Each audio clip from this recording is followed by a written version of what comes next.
What's good, everybody? It's Dropkick Weeds from Dropkick Sneakers, and I just really, just want to speak on this.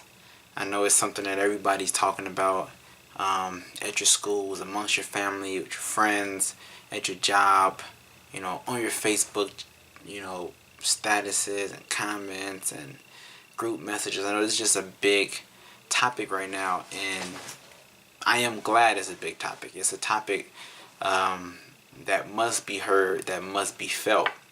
It is unfortunate that that the rioting in Baltimore is what led to these discussions.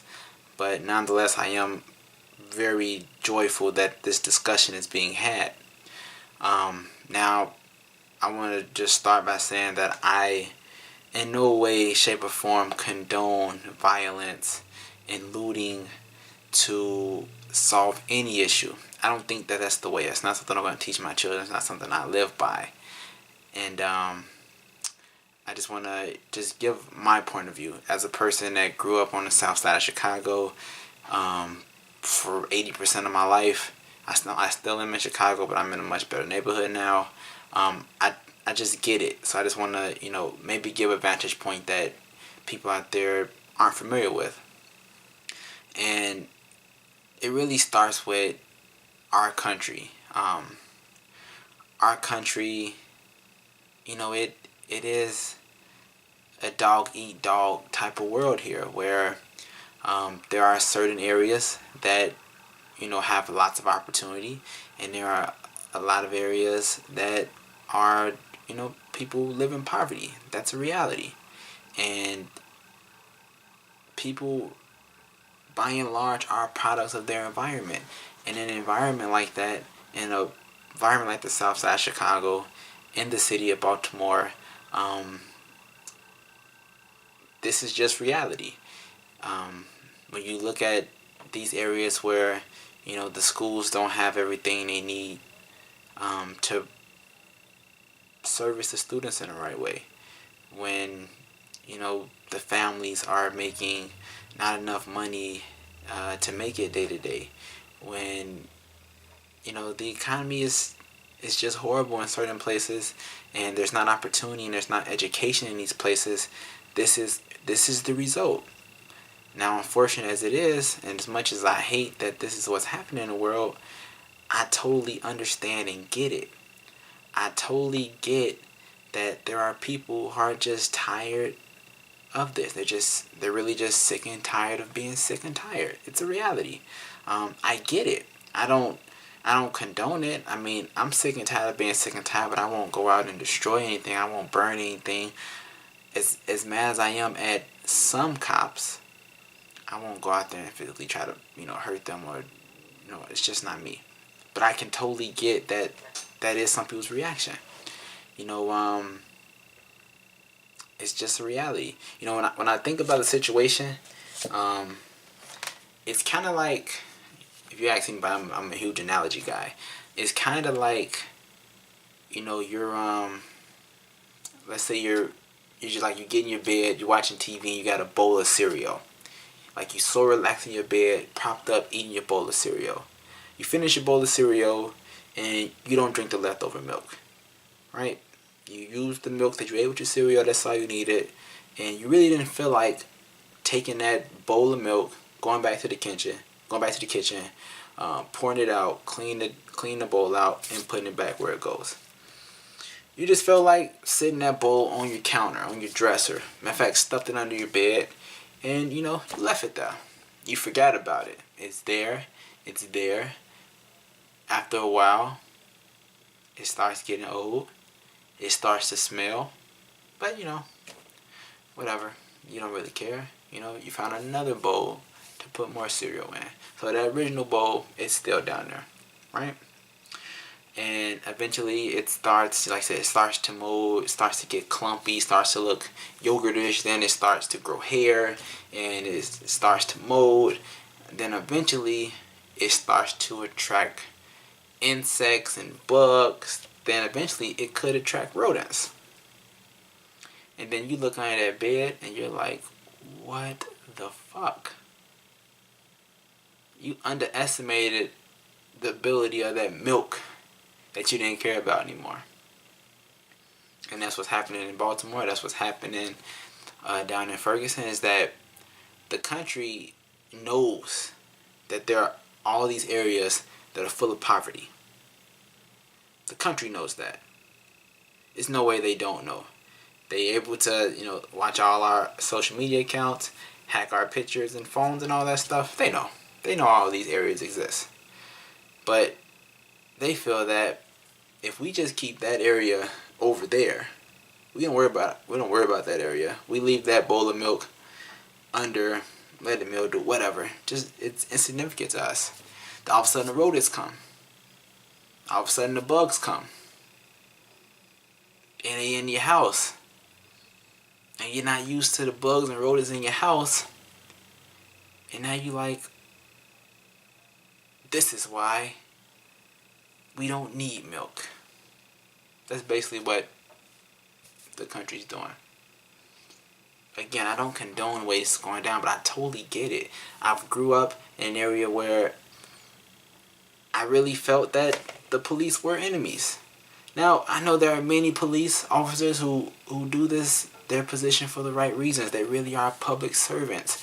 They really want to make this world a better place. They really are here to serve and protect. There's a lot of them.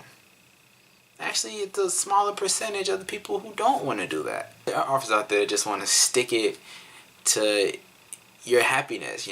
They see that you feel you're progressing. They want to stick it to them. Just like there's people like that. There's people who want to see you fail. There's people who want to be racist. People who want to be rapists. There are people who want to be murderers. There are people like that. But by and large, they're not the majority of us. They're not the majority of us. I watched watching CNN today, and the governor of Maryland was speaking, and he spoke to the point that there were a lot of protesters who were nonviolent, but the majority of the news you get is of the protesters that are violent. That's the exciting news. That's the news that's depicted across the country. And you see it and you say, that's the ignorant. Those are ignorant people. Those are the people who really don't care about anything. This is not the way that you're supposed to react to stuff like this. This is not right. Burning, looting, that stuff is not right. But fighting for what you believe in is right. And for a place like Baltimore, where they're not building those community schools, and they're not pushing money into making that non-poverty type place, this is the reaction you get from that type of environment. This is reality. It's reality. That's what it really is. Until our country cares about all of us, this is not where it stops. This is not where it stops. This will continue. We've seen it all throughout our history. This is this is the real. For the LGBT community to get their pride parade and to fight for their rights, they had to have a riot. That had to happen. There had to be riots all throughout the country. After Rodney King, there had to be riots. Unfortunately, when you saw all those hundreds of thousands of people that were peacefully protesting in Florida,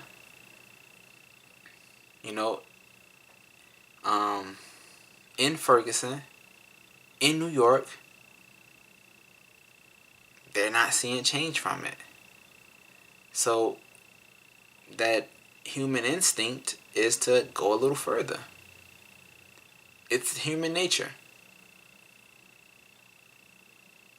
You're going to have a problem with someone. If it's you and I having a problem, we're going to talk. We're going to try to talk about it. We're going to get frustrated with each other. And we're going to keep trying to talk. And eventually it's not going to work. And it possibly could lead to us physically getting into it. At your maddest point, you will get physical. And that's the environment. That's what our country has given us, and that's what the media does not want to cover. The media doesn't want to cover the hoods. The media doesn't want to cover the lack of teachers, the overcrowded schools, the inability to walk 2 blocks to get your education. The media does not want to cover that. No. The media doesn't want to cover that.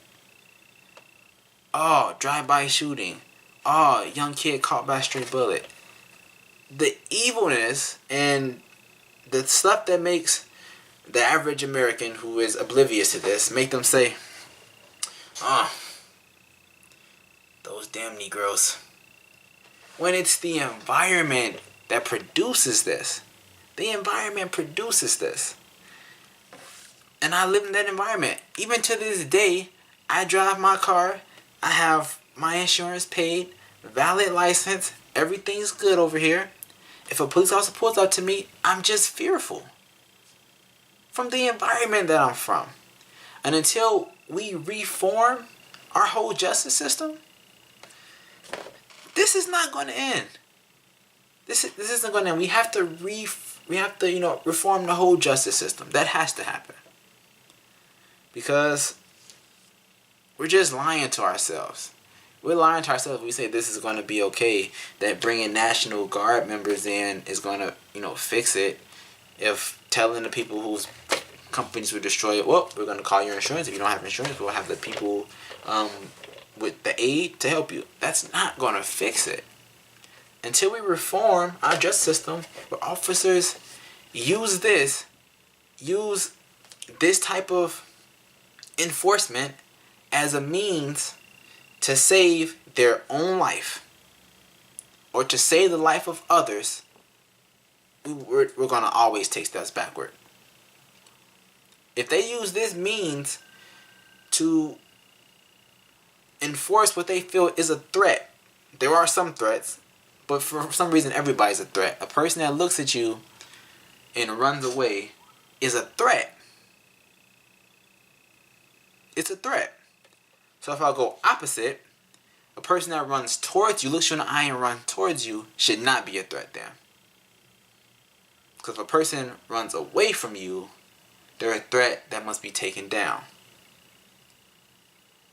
I don't understand it. We have to reform that whole system. That is the only way. That is the only way. And unfortunately, these riots might be what, as sad as it is for me to say, as sad as it is that my children have to grow up in a world like this at this present time, as sad as that is, unfortunately, these activities might be what wakes up people. Because a lot of people don't have to drive through the hood. A lot of people don't have to deal with it. They don't understand it. Out of sight, out of mind. They live their life. And that's that. I mean, it's extremely unfortunate. I'm sad that, again, I'm just so sad that this is reality. Like, the stuff that I read about in textbooks coming up is reality for me now, And one thing I do want to do is I want to tell the people out there in Baltimore and down in Florida and, in New York, Ferguson, and across the country. I want to tell you that I understand. I get it. I appreciate your fight. I just ask that you do it in a more peaceful manner. I just ask that in the process of trying to fight for the rights of lives, you don't destroy lives in the process. That's what I want the most. Fight for the right for lives. Fight to make lives matter. But don't destroy lives in the process.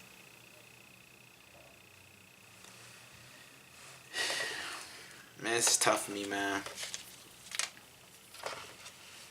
I'm someone that I genuinely this stuff brings tears to my eyes when I watch this stuff, because it just has to be a better way. It just has to be a way that people care about other people. I just don't think as humans we're that inhumane. Um, so we really got to stand up. If for people out there who this is really pissing you off, you have a chance. You can go and grab that education. Go into criminal justice and law and be that person that goes in here and puts a thorn in this. You all band together and get in that field and change it. You all become cops and prevent it. That's something we can do. And until then, we have to fight. Like I said, I wish there was no violence, but I don't frown upon anybody that's fighting. Because you only lose the battle that you haven't fought. That's really my message. I